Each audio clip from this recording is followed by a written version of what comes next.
في التسعينيات ظهر شابين صاعدين من المطربين كان أصواتهم عذبة وكان بينتظرها الملايين من الناس، لدرجة إن فكر بعض المنتجين إن هو ينتج لهم شريط يجمع ما بينهم هما الاتنين، لأن كان الشريط ده وقتها يكسر الدنيا بمعنى الكلمة.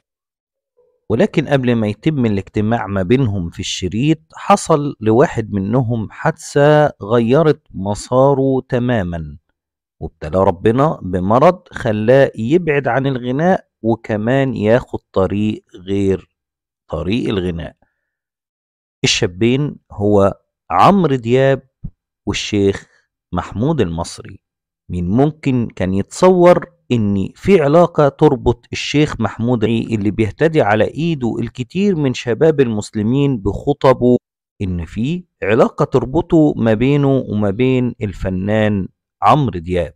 ولكن العلاقة دي بدأت من زمان، لما كان الشيخ محمود المصري في بدايته كان صاحب صوت جميل، وكان بيغني وبيكتب الأغاني وبيلحنها، وكان مع صديق عمره الفنان عمرو دياب، والاتنين استعدوا علشان يشتركوا مع بعض في شريط أغاني هيهز الوسط الفني. ولكن اللي حصل قبل الشريط ما يصدر، ربنا رزق الشيخ محمود المصري بالتوبة فلم يصدر الشريط، وعاهد ربنا بأنه هو هيستخدم صوته في إصدار أناشيد دينية.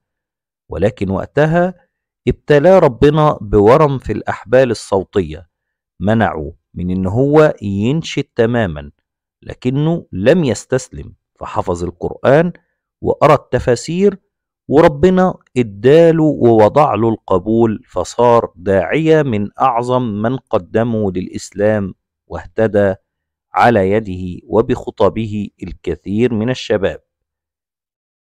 حكى الشيخ محمود المصري في أحد اللقاءات إن هو التقى بالفنان عمرو دياب بعد فترة بعاد 15 سنة.